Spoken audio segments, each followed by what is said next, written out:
إن الحمد لله نحمده ونستعينه ونستهديه ونستغفره ونعوذ بالله من شرور أنفسنا ومن سيئات أعمالنا من يهده الله فلا مضل له ومن يضلل فلا هادي له أشهد أن لا إله إلا الله وحده لا شريك له وأشهد أن محمدا عبده ورسوله اللهم صل وسلم على محمد وعلى آله وصحبه والتابعين بإحسان إلى يوم الدين وبعد رب اشرح لي صدري wahai Tuhanku lapangkanlah dadaku ini wa yassir li amri dan permudahkanlah urusanku wahlul 'uqdatam min lisani dan uraikanlah kekeluhan lidahku yafqahu qawli supaya mereka memahami kata-kataku ini.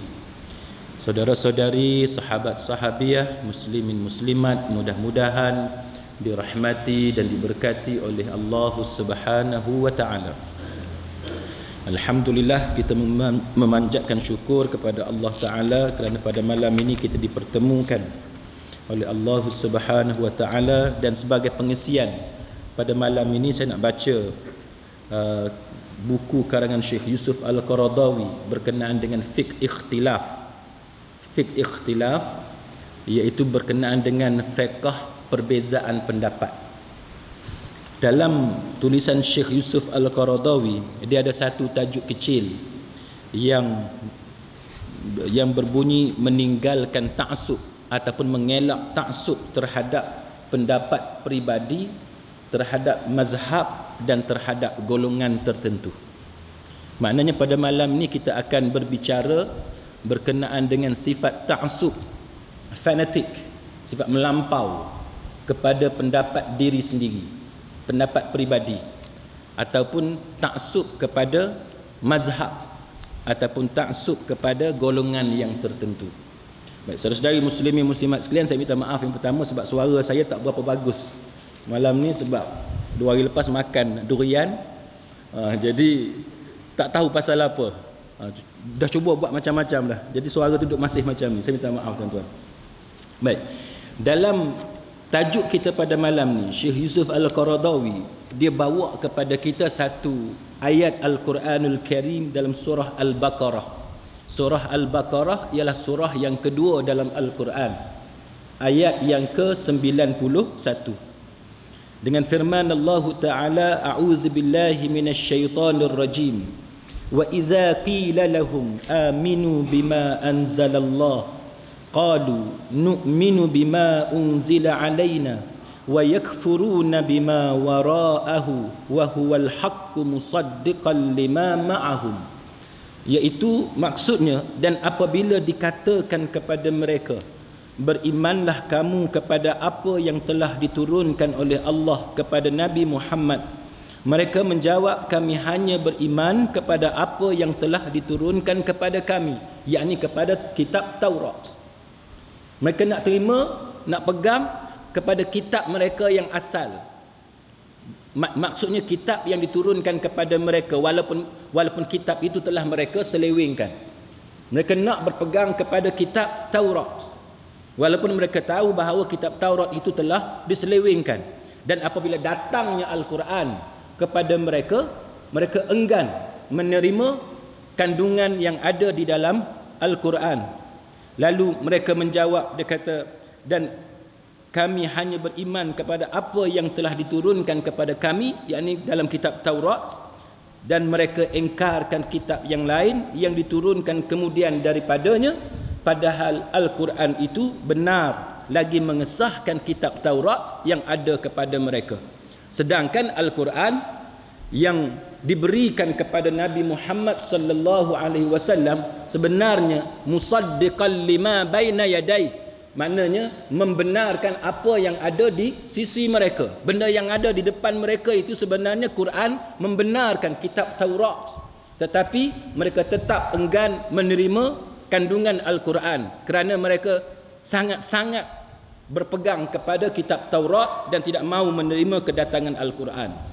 Baik, saudara-saudari muslimin muslimat sekalian, Allah Ta'ala dia memberikan satu contoh kepada kita dengan contoh yang ada kepada golongan Yahudi. Ada orang mengatakan bahawa ayat-ayat yang berkenaan dengan Yahudi dia tidak ada kaitan dengan kita. Dia tidak ada kaitan dengan kita. Itu adalah pandangan golongan yang tidak belajar Al-Quran dengan cara yang betul. Sebab bila kita belajar usul tafsir, kita belajar ulumul Quran dan yang sewaktu dengannya, kita akan diberitahu bahawa setiap apa yang ada di dalam Al-Quran itu semuanya adalah hukum hakam yang mengikat diri kita. Sebab itu disebut sebagai kandungan Al-Quran itu dipegang kepada umum lafaz. Al-ibrah bi umumil lafzi la bi khususis sabab. Pengajaran ayat Quran itu dipegang kepada keumuman lafaz Al-Quran dan bukan kepada sebab turunnya ayat. Maka dalam ayat ni, walaupun dia cerita tentang golongan Yahudi, tetapi dia ada kaitan dengan kita. Iaitu bila datangnya Quran dan Quran membenarkan apa yang ada dalam Taurat, sepatutnya golongan Yahudi ni menerima Al-Quran, tetapi mereka bertegas untuk menolak Al-Quran. Baik, kita sebagai seorang Islam pada hari ini, kita berpegang kepada sesuatu perkara yang kemudiannya bila kita tengok kepada Quran, dia bertentangan dengan apa yang kita pegang selama ini. Maka apa yang patut kita lakukan? Apa yang kita amalkan selama ni dilihat sebagai bertentangan dengan apa yang dibawa oleh Nabi sallallahu alaihi wasallam. Maka apa yang patut kita lakukan? Saya nak ambil satu contoh kepada tuan-tuan sekalian. Abdullah bin Umar, satu hari ada seorang lelaki, tuan-tuan sekalian, berjalan depan dia.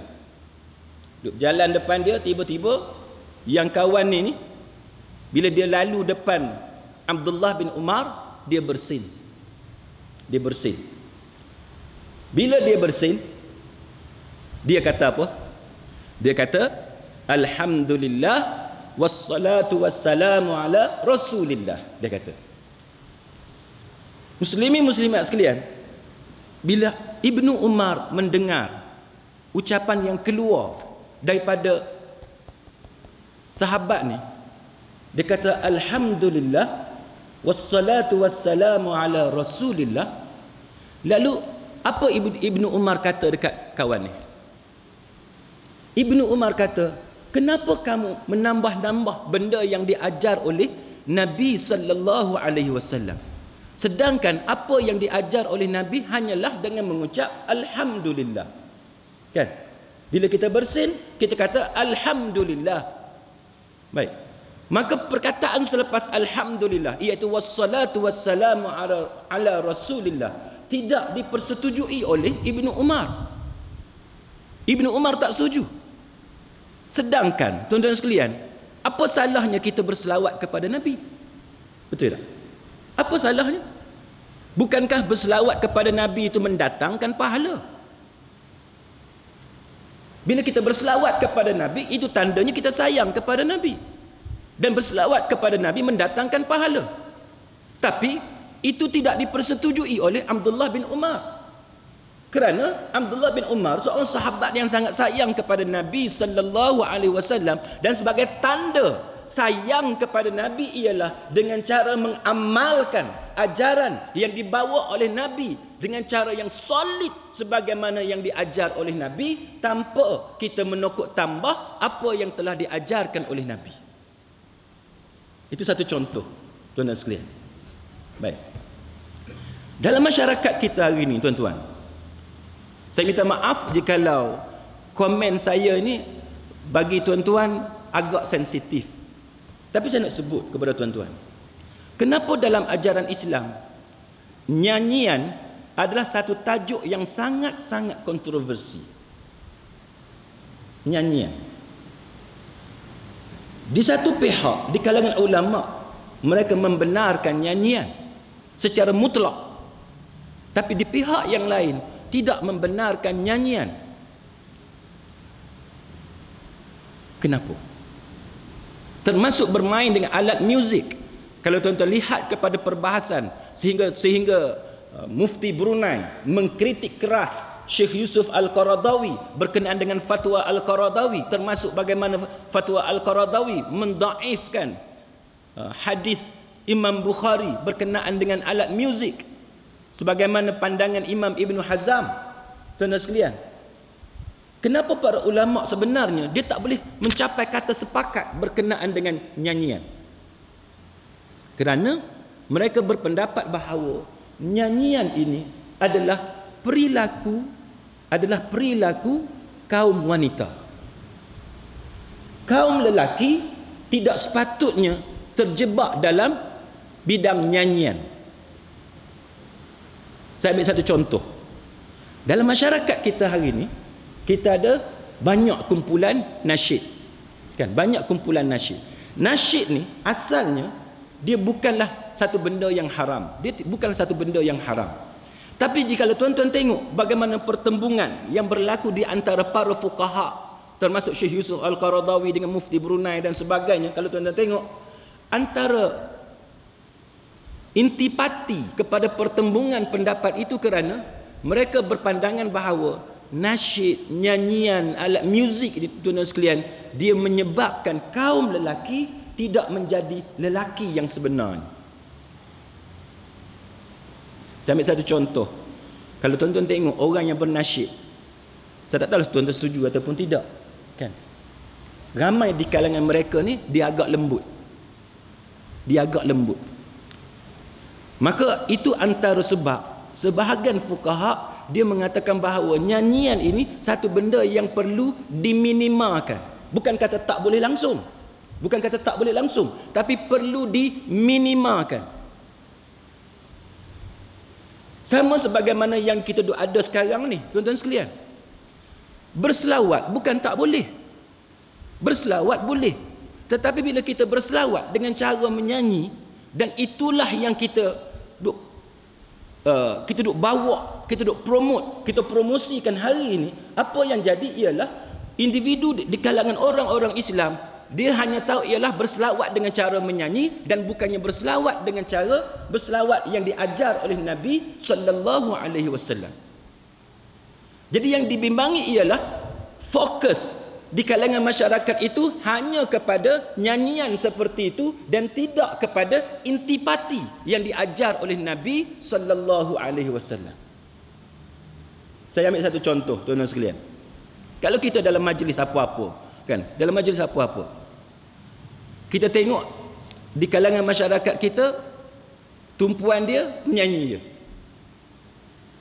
Maka fokus kepada mempelajari sunnah Nabi tu dia menjadi semakin sedikit. Itu yang menjadi satu isu yang kontroversi, tuan-tuan sekalian. Walaupun mungkin tuan-tuan tak setuju dengan pandangan saya, tapi saya hanya melontarkan satu idea supaya tuan-tuan melihat kenapakah berlaku pertembungan seperti ini di kalangan masyarakat kita. Sama sebagaimana kenapa dalam masyarakat kita hari ini, tuan-tuan sekalian, bila kita perkenalkan bahawa bila mak ataupun ayah dia sembahyang, dia boleh dokong anak, kan? Tapi masalahnya, tuan-tuan sekalian, bila kita perkenalkan benda-benda macam ni, ada sebahagian di kalangan masyarakat dia tak setuju dan dia kata itu Wahabi. Ini masalah, kan?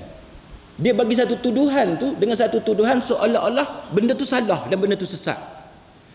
Tuan-tuan sekalian, benda itu adalah benda yang memang tuan-tuan boleh tengok di mana-mana negara Islam pun. Kalau tuan-tuan keluar daripada Malaysia, itulah yang dilakukan oleh orang-orang Islam yang mana mereka belajar benda tu memang ada dilakukan pada zaman Nabi sallallahu alaihi wasallam. Tiba-tiba ada pihak dia bawa satu isu, dia kata nanti kalau budak tu kencing, tuan-tuan, janganlah bila kita dokong tu kita pergi buka pampers budak tu, kan? Kita jangan pergi buka. Kita dah basuh dah budak tu, kan, pakaikan dia pampers yang bersih dan kita dokong dia sembahyang bersama-sama dengan kita, maka itu bukanlah menjadi satu kewajipan kepada kita untuk cek sama ada dia kencing ataupun tidak semasa kita solat. Baik.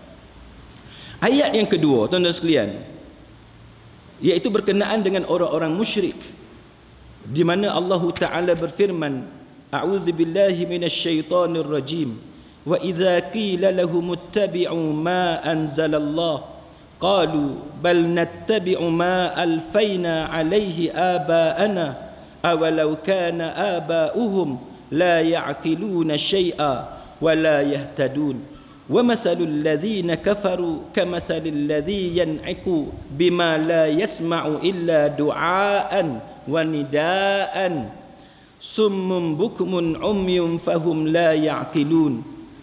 Dan apabila dikatakan kepada mereka, turutlah akan apa yang telah diturunkan oleh Allah, mereka menjawab, tidak, bahkan kami hanya menurut apa yang kami dapati datuk nenek kami melakukannya. Itu jawapan puak-puak musyrikin. Dia kata dia tak mau ikut. Yang dia nak buat ialah apa yang datuk nenek dia buat. Patutkah mereka menurutnya sekalipun datuk neneknya itu tidak faham sesuatu apapun tentang perkara agama dan tidak pula mendapat petunjuk daripada Allah? Dan perbandingan orang-orang yang menyeru orang-orang kafir yang tidak mahu beriman itu samalah seperti orang yang berteriak memanggil binatang yang tidak dapat memahami selain dari mendengar suara panggilan sahaja. Mereka itu ialah orang-orang yang pekak, bisu dan buta. Oleh sebab itu mereka tidak dapat menggunakan akalnya. Muslimin muslimat sekalian, surah Baqarah ayat 170 hingga 171 ni, dia nak cerita kepada kita masalah puak-puak musyrik. Apa yang berlaku kepada golongan musyrikin? Golongan musyrikin ni, bila datangnya Nabi kita Muhammad sallallahu alaihi wasallam bawa satu ajaran dan bagi tahu kepada mereka bahawa apa yang mereka buat itu adalah salah, maka jawapan daripada puak-puak musyrikin ni, dia tetap berdegil dengan mengatakan bahawa yang dia nak ikutnya ialah apa yang datuk nenek moyang dia buat. Dan Quran mengatakan bahawa mereka enggan menggunakan akal dia. Dia tak mau guna akal. Muslimin muslimat sekalian, agama kita ni satu agama yang mana dia menghendaki kita menggunakan akal. Sebab tu tuan-tuan boleh tengok dalam Quran banyak perkataan la yaqilun, ulul albab dan sebagainya. Tuan-tuan boleh tengok banyak ayat-ayat Quran berkenaan dengan penggunaan akal fikiran. Maka sebab itu muslimin muslimat sekalian, jikalau ada di kalangan masyarakat yang mengatakan bahawa agama ni dia tidak memerlukan kepada akal, itu satu benda yang tidak betul. Saya ambil satu contoh kepada saudara-saudari muslimin muslimat sekalian. Dalam masyarakat kita, antara yang menjadi amalannya ialah benda-benda yang dibuat oleh datuk nenek moyang dia tu, dia kalau boleh dia nak kekalkan, kalau boleh. Bila saya pergi ke Sarawak, tuan-tuan sekalian, pihak penganjur dia minta saya supaya ulas sedikit berkenaan dengan beberapa adat orang Sarawak yang bertentangan dengan agama. Antara yang penganjur minta saya ulas ialah berkenaan dengan orang Sarawak bila mereka kahwin, antara adat yang mereka buat ialah buang paku dalam sungai. Paku tu dia belit kan, lepas tu dia buang dalam sungai. Sebab apa buang paku dalam sungai? Supaya untuk membuang sial, supaya sial tu tak kena kepada pasangan pengantin berkenaan. Jadi cara nak buang sial ialah dengan cara buang paku ke dalam sungai. Baik, muslimin muslimat sekalian, ini satu contoh yang mana Islam ni dia datang kepada kita, dia kemukakan satu persoalan kepada kita. Dia kemukakan satu persoalan kepada kita. Macam mana dengan kita buang paku dalam sungai itu akan terbuangnya sial daripada dalam kehidupan kita. Itu yang kita nak kena tahu. Sebagaimana orang Melayu kita ni yang mandi bunga. Kan? Macam mana mandi bunga tu membuang sial. Itu yang kita nak kena tahu. Maka dalam keadaan macam tu, Islam menghendaki kita menggunakan akal. Menggunakan akal. Bagi tahu macam mana dengan mandi bunga boleh hilang sial, macam mana dengan buang paku boleh hilang sial. Kalau tuan-tuan boleh bagi kaitan, itu bukan khurafat. Kalau tuan-tuan boleh bagi kaitan dengan buang paku tu, memang sial boleh terusir keluar daripada kehidupan kita, maka itu bukan khurafat. Kalau tuan-tuan boleh bagi tahu macam mana mandi bunga tu boleh menghilangkan sial, itu bukan khurafat. Saya bagi contoh. Bila tuan-tuan mandi bunga, apa yang tuan-tuan dapat? Contoh. Katalah tuan-tuan dapat segar, kan? Kesegaran, fresh, rasa fresh. Jadi kita pun mandi bunga. Bila orang tanya pasal apa kamu mandi bunga, kita jawab sebab kita nak rasa fresh.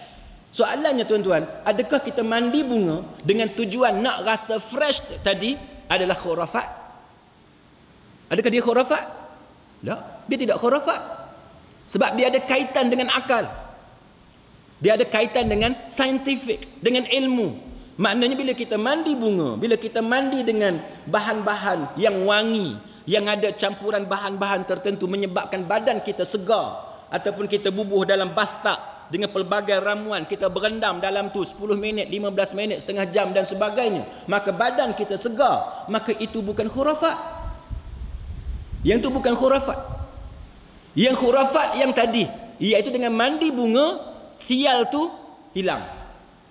Itu khurafat, kerana tidak ada kaitan antara sebab musabab dengan perbuatan yang kita lakukan. Itu yang kita kata tuan-tuan sekalian, bahawa pentingnya akal dalam kehidupan kita beragama. Maka Syekh Yusuf Al-Qaradawi tuan-tuan sekalian, dia kata bahawa semoga Allah meredai Imam Syafi'i yang berkata, dia kata semoga Allah meredai Imam Syafi'i yang berkata, demi Allah, aku tidak peduli apakah kebenaran itu nampak melalui lidahku atau melalui lidah orang lain.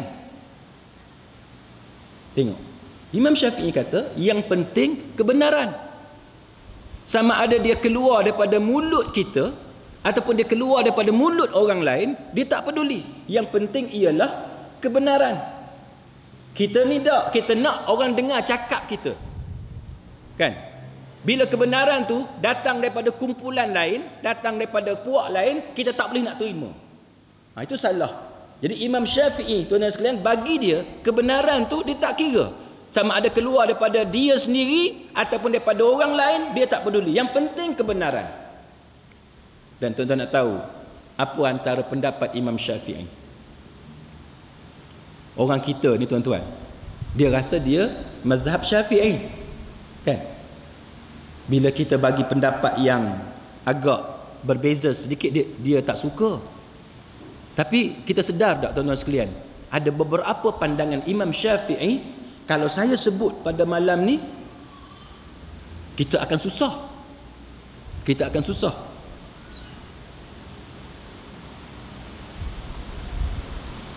Antaranya, kalau tuan-tuan tengok dalam kitab Al-Um. Kitab Al-Um ni, siapa yang karang? Baik. Pengarang kitab Al-Um ni very controversial. Kontroversi sebab para ulama tak sepakat untuk mengatakan siapa yang karang kitab Al-Um. Yang masyhur, yang popularnya di kalangan masyarakat kita, Al-Um dikarang oleh Al-Imam Syafi'i rahimahullahu ta'ala. Yang masyhurnya Al-Um dikarang oleh Imam Syafi'i. Tetapi banyak pandangan-pandangan lain yang menunjukkan bahawa Al-Um bukan dikarang oleh Imam Syafi'i, tapi merupakan himpunan penulisan oleh murid kepada Imam Syafi'i yang bernama Al-Buwaiti. Al-Buwaiti, dia dengar pendapat-pendapat Imam Syafi'i, dia kumpulkan, dia tulis, kan? Maka dia kata ini ialah pendapat Imam Syafi'i, tapi yang tulisnya dia, Al-Buwaiti, murid kepada Imam Syafi'i. Kemudian seorang lagi murid kepada Imam Syafi'i, nama dia Al-Muzani. Al-Muzani, bukan Mukhzani, Muzani, kan? Al-Muzani tuan-tuan sekalian, dia buat Mukhtasar Al-Um, summarize, dia buat ringkasan kepada kitab Al-Um. Baik. Terpulang pada tuan-tuan, sama ada tuan-tuan nak terima tu tulisan Imam Syafi'i, ataupun tuan-tuan nak terima tu adalah himpunan kata-kata Imam Syafi'i yang dihimpunkan oleh muridnya yang bernama Al-Buwaiti. Tak apa. Tapi yang kita nak bagi tahu ialah dalam yang disebut sebagai pendapat Imam Syafi'i itu, Imam Syafi'i berkata apa? Imam Syafi'i kata tidak memadai bagi seorang lelaki yang baligh menunaikan solat di rumah. Tidak memadai bagi lelaki yang baligh menunaikan solat fardunya di rumah, walaupun dia berjamaah dengan isterinya ataupun anak-anak lelakinya. Tidak gugur kewajipan dia itu kecuali sehinggalah dia menunaikan solat fardunya di masjid secara berjemaah di masjid. Pendapat siapa ni tuan-tuan? Pendapat Imam Asy-Syafi'i rahimahullahu ta'ala. Baik, kita kata kita mazhab Syafi'i, tapi masjid kita penuh tak semayang? Maghrib dengan isyak, kan? Seramai ini je. Sedangkan kalau Jumaat penuh. Sedangkan kalau minggu pertama bulan Ramadan penuh. Maknanya kebanyakan daripada kita ni yang klaim, yang mendakwa dia adalah mazhab Syafi'i, dia sembahyang di rumah. Dia tak sembahyang di masjid, ataupun dia sembahyang di pejabat. Yang mana Imam Syafi'i, ataupun berdasarkan pandangan Al-Buwaiti yang menghimpunkan kata-kata Imam Syafi'i, dia mengatakan bahawa tidak memadai dengan menunaikan solat di rumah. Maknanya tuan-tuan, kita ni dengan sunnah Nabi dahlah jauh, kan? Dahlah jauh.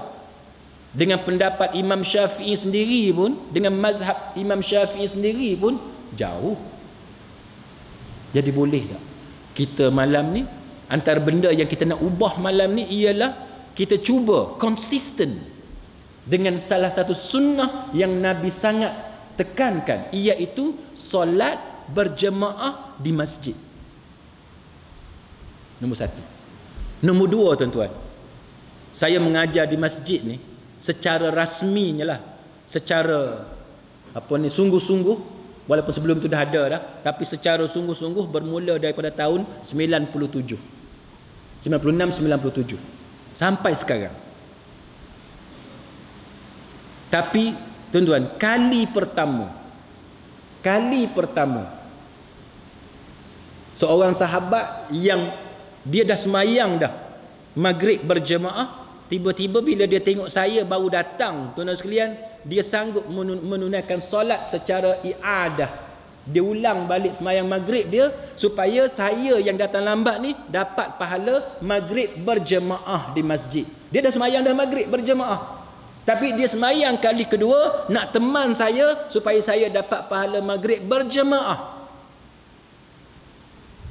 Sepanjang saya mengajar tuan-tuan sekalian, tak pernah daripada tahun 96-97 sampai sekarang ada orang yang saya tengok dengan mata kepala, yang saya tak nampak, saya tak tahu, tapi yang saya tengok dengan mata kepala, yang saya tahu sendiri, tak pernah ada orang yang nak menunaikan solat i'adah.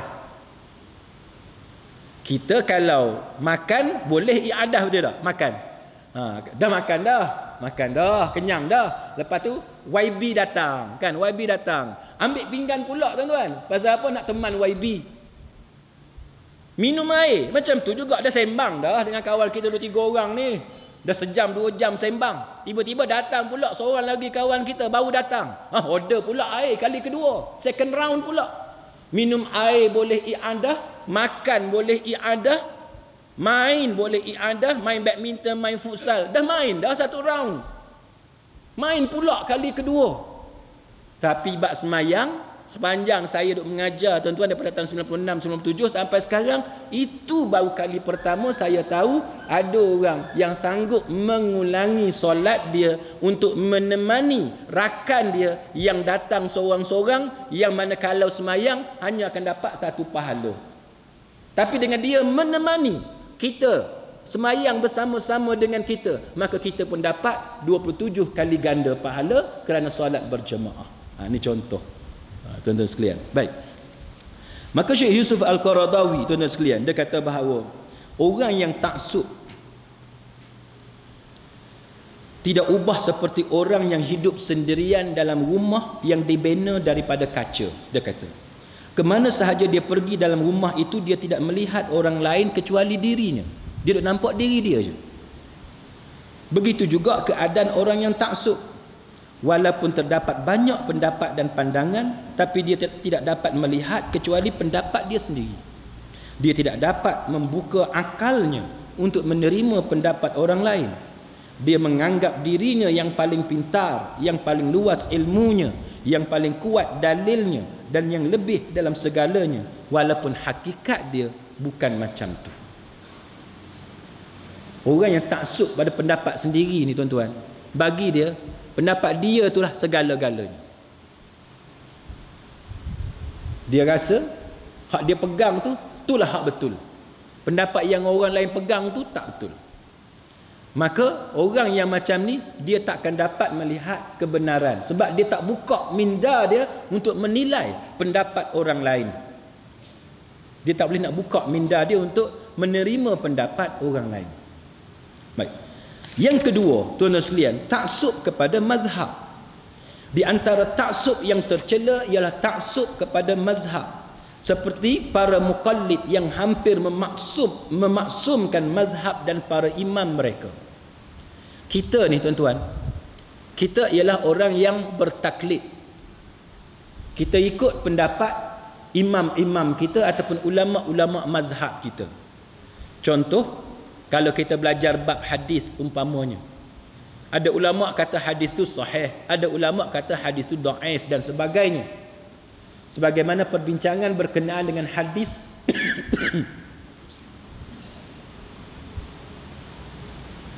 hadis 73 golongan.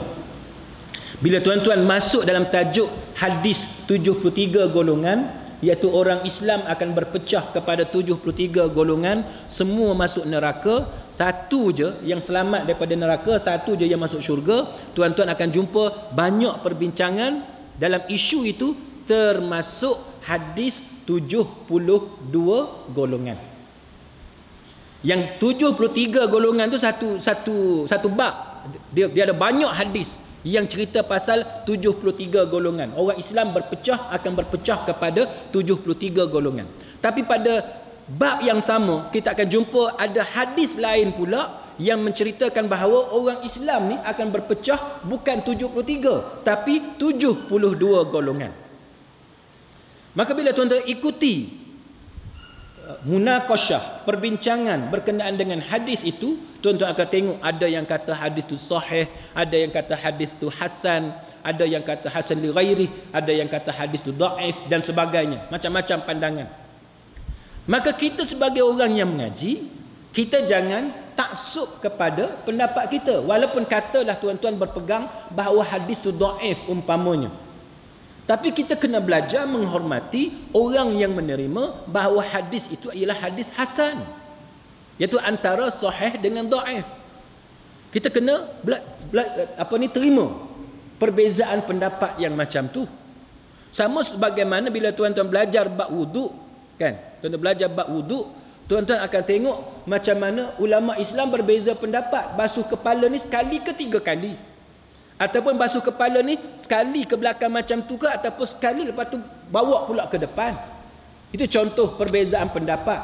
Begitu juga yang pernah kita bincang sebelum ini, sembahyang isyak paling lambat pukul berapa? Adakah sampai tengah malam, lepas tengah malam dah tak boleh sembahyang isyak, ataupun dalam mazhab Syafi'i boleh sembahyang isyak sampai sebelum masuk waktu subuh. Itu contoh perbezaan pendapat di kalangan para ulama. Maka kita sebagai seorang Islam, kita tidak boleh taksub kepada mazhab kita, kita nilai benda tu. Kan, kita nilai. Imam Syafi'i sebab apa dia berpegang bahawa isyak akan habis bila datangnya subuh. Mazhab lain, kenapa dia kata isyak habis bila datangnya tengah malam? Kerana dia berpegang kepada hadis Jibril yang datang mengajar kepada Nabi kita Muhammad sallallahu alaihi wasallam tentang solat awal waktu dengan solat di akhir waktu. Baik. Maka Syekh Yusuf Al-Qaradawi tuan-tuan, dia kata taksub mereka ni dia ada beberapa asas yang tidak betul. Yang pertamanya, bahawa taklid adalah wajib, terutama taklid kepada mazhab ataupun para imam yang empat. Asas dia yang pertama ialah taklid itu wajib.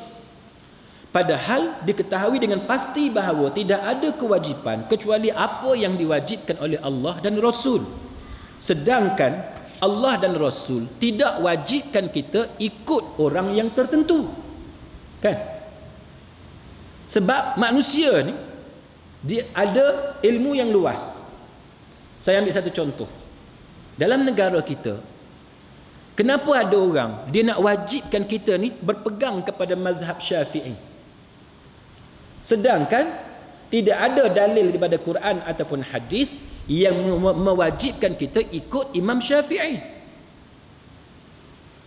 Sama sebagaimana kita tak boleh wajibkan orang lain untuk beramal dengan mazhab Hambali ataupun mazhab lain.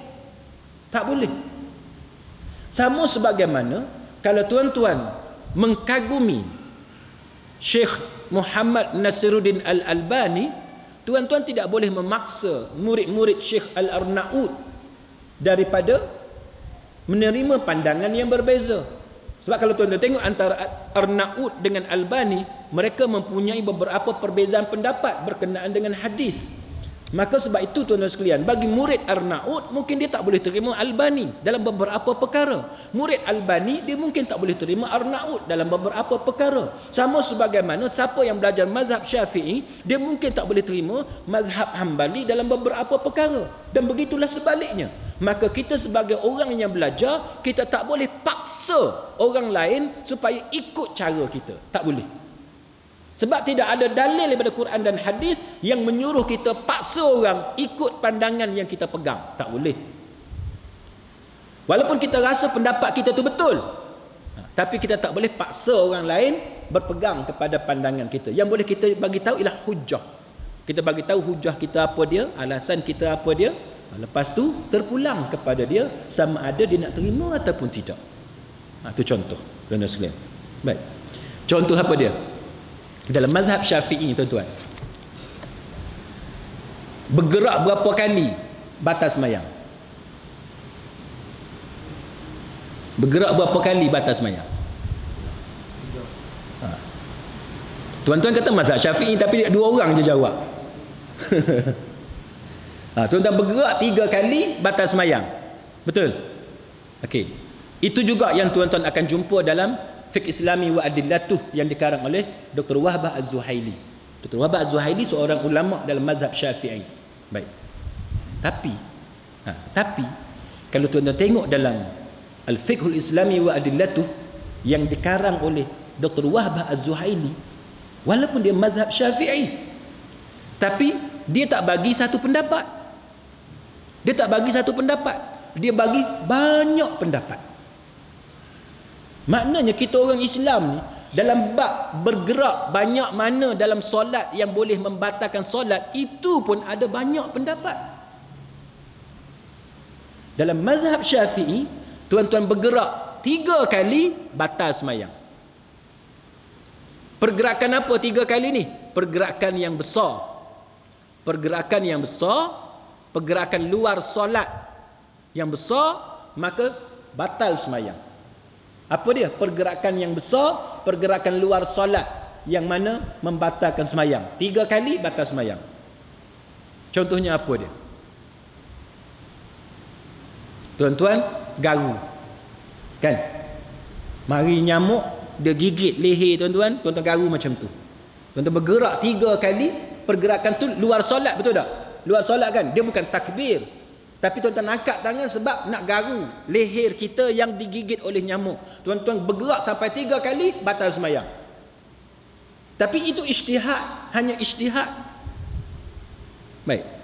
Dalam mazhab lain selain pada mazhab Imam Asy-Syafi'i, dia kata apa? Pergerakan yang membatalkan solat.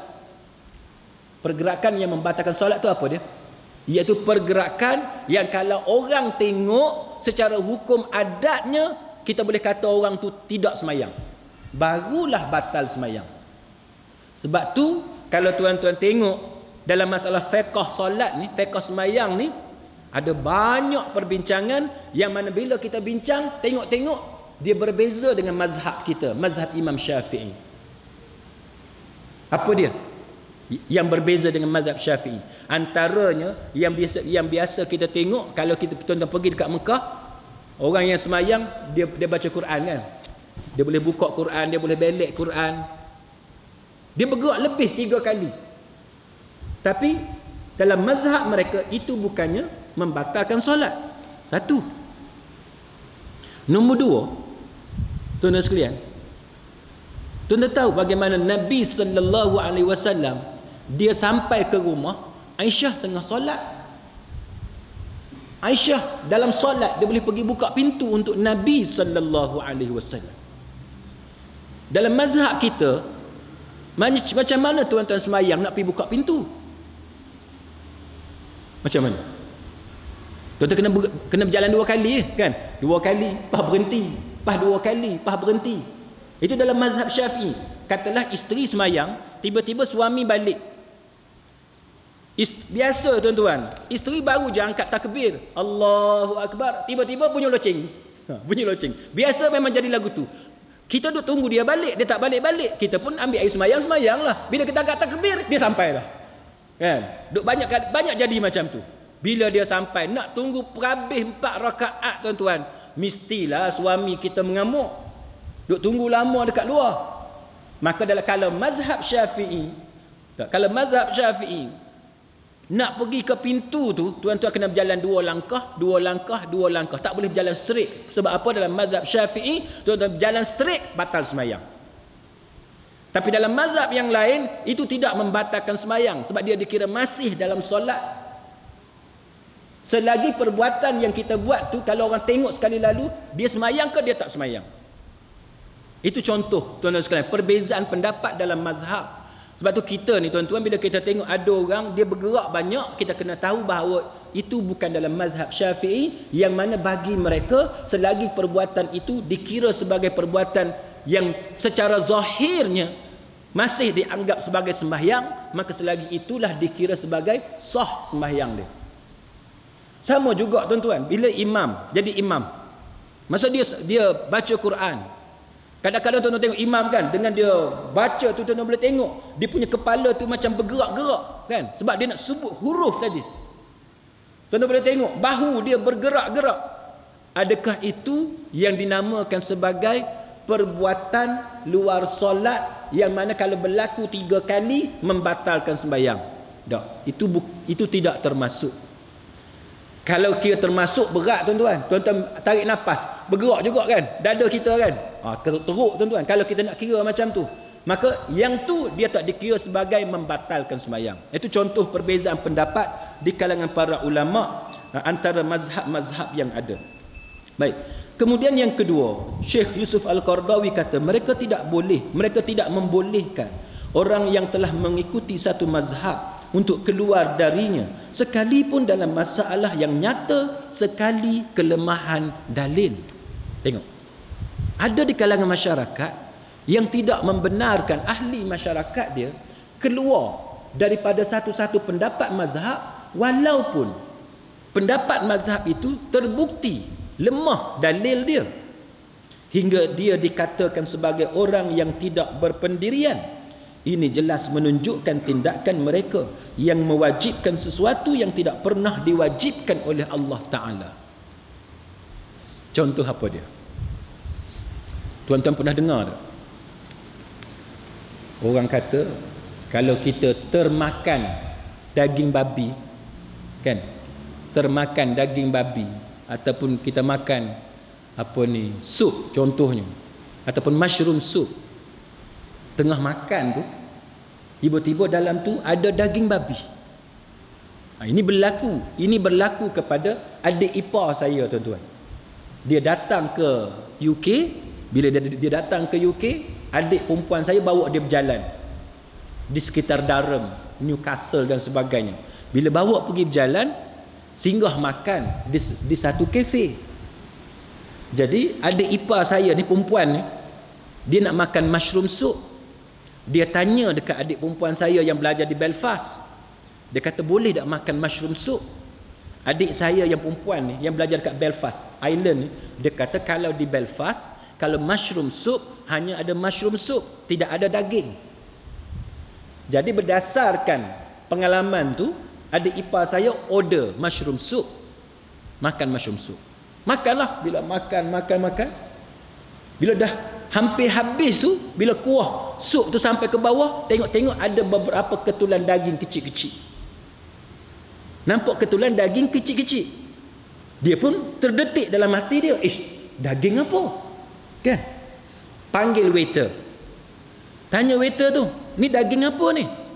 Dia kata daging buat alik boya. Daging buat alik boya, tuan-tuan, daging babi. Adik ipar saya, tuan-tuan, dia balik-balik ke rumah saya, menangis je. Menangis. Sebab termakan daging babi. Ni dia, termakan daging babi. Menangis, tuan-tuan. Dia pun tanya saya, dia nak kena samak ke mulut dia ni? Nak kena samak ke mulut dia, tuan-tuan? Saya kata kat dia, tak payah samak, kan? Tak payah berkumur dengan air tanah, tak payahlah, kan? Tak payah.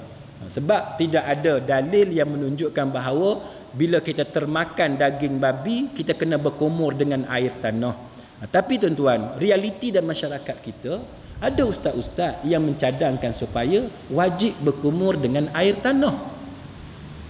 Pandangan ni, tuan-tuan, minta maaf, tetapi pandangan ini tidak tepat dan tidak benar. Tidak ada dalil yang menunjukkan sedemikian. Sama sebagaimana orang-orang kita, tuan-tuan sekalian, bila dia beli rumah orang yang bukan Islam, ataupun dia sewa rumah yang pemilik dia bukan Islam, bila dia masuk, dia pergi samak rumah tu. Dia basuh dengan air tanah. Sehingga sekarang ni di Kuala Lumpur, tuan-tuan, ada package samak rumah. Kan? Sebab apa? Sebab kita nak masuk rumah, kita pun kena samak rumah. Itu bukan datang daripada ajaran Islam. Sebab para ulama dah bincang panjang lebar dah, tuan-tuan sekalian, tentang hal ni. Kalau benarlah begitu rupa, kenapakah Masjid Nabi yang anjing boleh masuk tu tidak dibuat sebegitu rupa? Kenapa kita ni yang sewa rumah orang bukan Islam, kita nak kena samak dengan air tanah? Perbuatan kita yang basuh rumah itu bagus. Basuh rumah tak jadi masalah. Kan, guna air sabun, tuan-tuan, mop dan sebagainya, nak bagi hilang kuman, kotoran, itu bagus. Tapi samak rumah tu yang menjadi persoalan. Itu bukannya datang daripada mazhab, tapi kita tak tahu dia datang daripada mana. Baik.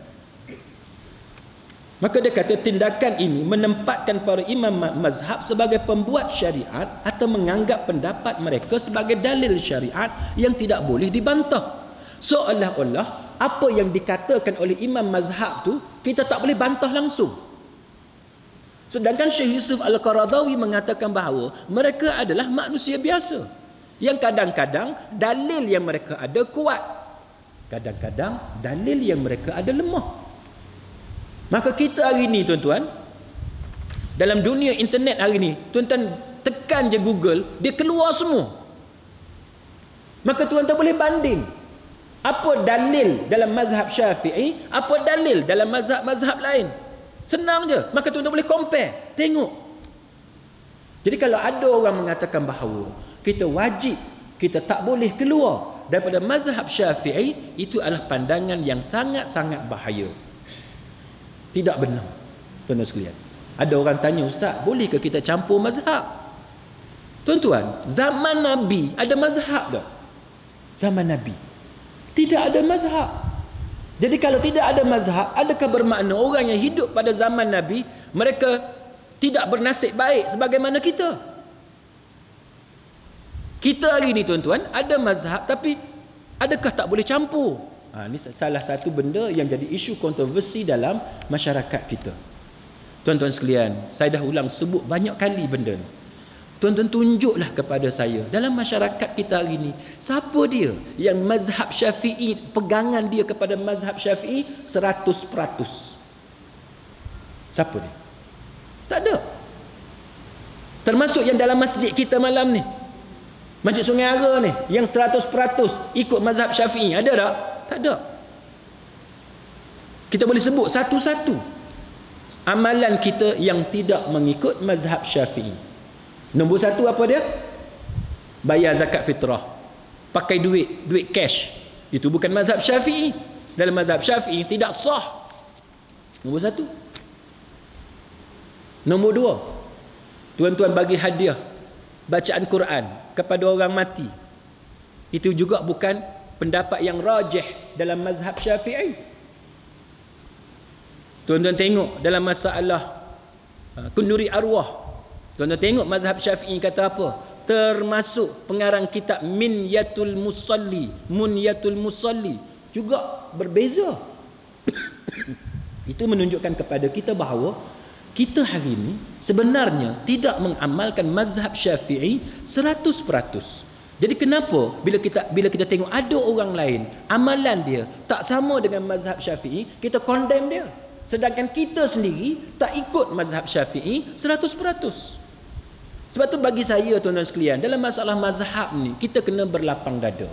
Kita kena terbuka. Kalau kita tengok ada kawan kita yang pegang kepada pendapat yang berbeza dengan kita, selagi mana pegangan dia tu ada dalil, faddal, silakan. Yang tak bolehnya pegangan yang tidak ada dalil. Baik. Kemudian yang ketiga, akhir sekali tuan-tuan sekalian, Syekh apa ni?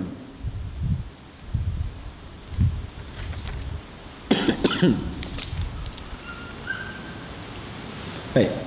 Syekh Yusuf Al-Qaradawi tuan-tuan sekalian, disebut kepada kita tentang sifat orang munafik. Ni lagi teruk.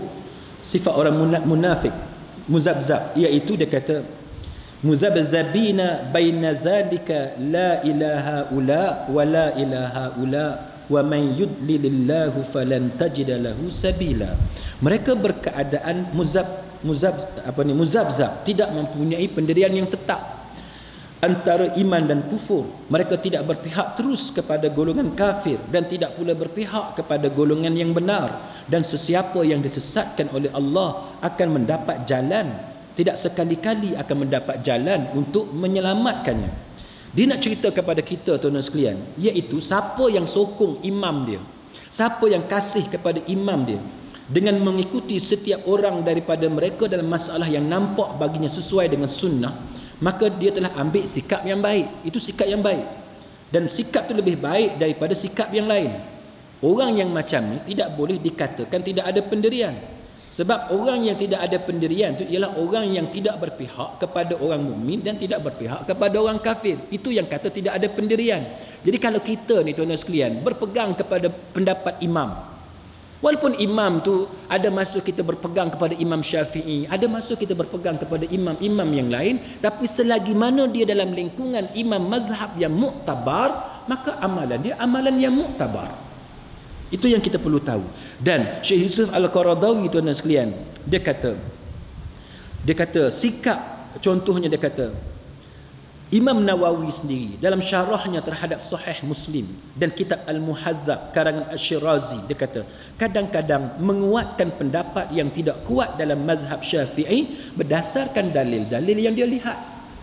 Maknanya Imam Nawawi sendiri walaupun dia mazhab Syafi'i, dia ulama kanan dalam mazhab Syafi'i, tapi ada ketikanya pendapat yang lemah dalam mazhab Syafi'i dia kuatkan. Malah tuan-tuan sekalian, dalam mazhab Syafi'i, saya nak bagi satu contoh. Bersentuh kulit antara suami isteri, pendapat yang rajih dalam mazhab Syafi'i kata apa? Batal wudu. Itu pendapat yang rajih, pendapat yang paling kuat dalam mazhab Syafi'i, dia kata batal wudu.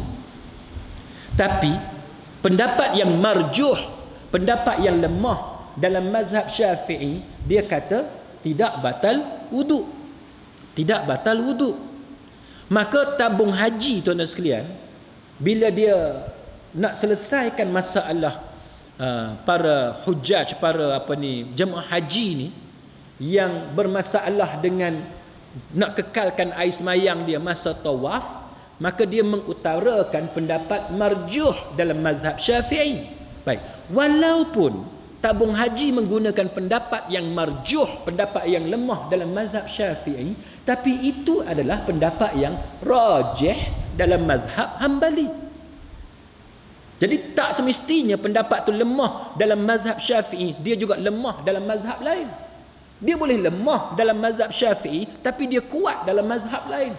Jadi sebab tu tuan-tuan sekalian, kita jangan risau benda-benda yang macam ni. Dia bukan masalah sesat, tak sesat, tapi terpulang kepada ilmu yang kita belajar.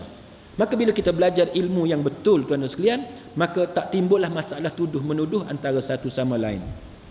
Dia kata bahkan sikap kedua imam Ibn Taymiyah dan Ibn Qayyim terhadap mazhabnya yang asli, iaitu mazhab Hambali, sudah diketahui. Kedua imam ni sering meninggalkan mazhabnya sendiri, bahkan meninggalkan 4 mazhab dan melakukan ijtihad mutlak dalam banyak masalah. Imam Ibn Taymiyah, tuan-tuan, Imam Ibn Qayyim ni dia mazhab Hambali. Walaupun dia mazhab Hambali, tapi dia tak ikut semua dalam mazhab Hambali. Ada setengah-setengah pendapat mazhab Hambali yang dia tinggalkan. Dia ada pendapat dia sendiri. Maka kita orang Islam hari ini, sebagaimana kita di Malaysia, kita kata kita mazhab Syafi'i, tapi kita ikut juga pendapat-pendapat mazhab lain, itu menunjukkan bahawa amalan kita tadi betul. Bila ada keperluan, bila ada masalah tarjih, kita mentarjihkan pendapat, maka akan timbullah apa dia kita kata bahawa kita meninggalkan mazhab kita dan kita ambil pandangan mazhab yang lain. Jadi muslimin muslimat, sekarang saya nak berhenti setakat itu. Kalau ada 1-2 soalan, boleh tuan-tuan kemukakan. Saya seronok tuan-tuan sekalian, saya pergi semalam kuliah maghrib di Masjid Asy-Syarif Meru tuan-tuan sekalian. Dia soalan kepada ustaz ni, dia pakai WhatsApp. Maknanya masing-masing hantar ke AJK Masjid apa soalan dia, lepas tu AJK Masjid akan shoot kepada handphone saya. Jadi bila kita buka kita punya WhatsApp, kita boleh tengok sampai 15 soalan, 16 soalan. Itu satu cara yang bagus. Sebab kalau kita nak tanya soalan, siapa yang duduk kat dinding, payah nak tanya soalan lah kan. Orang perempuan payah nak tanya soalan. Saya rasa itu antara benda yang boleh kita budayakan. Yang kita boleh budayakan, AJK Masjid dia kena fikir satu cara supaya semua orang tahu bila ustaz bagi kuliah, nanti kita boleh shoot melalui WhatsApp kepada AJK Masjid. AJK Masjid akan shoot kepada saya ataupun kepada guru-guru agama yang mengajar. Itu nampaknya lebih smooth, lebih lancar dan boleh memaksimalkan slot kuliah itu untuk memberi peluang semua orang bertanya soalan. Kadang-kadang kita malu nak tanya kan. Nanti kalau aku tanya ni nampak bodoh sangat kan. Jadi menyebabkan malu nak tanya. Jadi hak eloknya kita hantar melalui WhatsApp. Kan bila kita hantar melalui WhatsApp, orang tak tahu siapa yang tanya. Bila kita dengar, Allah bodohnya punya soalan, tapi tak tahu siapa tanya kan. Kadang-kadang kita rasa soalan kita bodoh, tapi sebenarnya bukan bodoh tuan-tuan sekalian. Kita je yang terlalu merendah, terlalu malu untuk bertanya. Kalau tuan-tuan tidak ada soalan, kalau tuan-tuan tidak ada soalan, saya nak berhenti setakat ini. Moga-moga apa yang kita bincang pada malam ini ada pahala di sisi Allah Subhanahu wa taala. Subhanakallahumma wa bihamdik asyhadu an la ilaha illa anta astaghfiruka wa atubu ilaik. Wallahu a'lam. Aqulu qawli hadha wa astaghfirullahal azim li wa lakum. Wassalamu alaikum warahmatullahi wabarakatuh.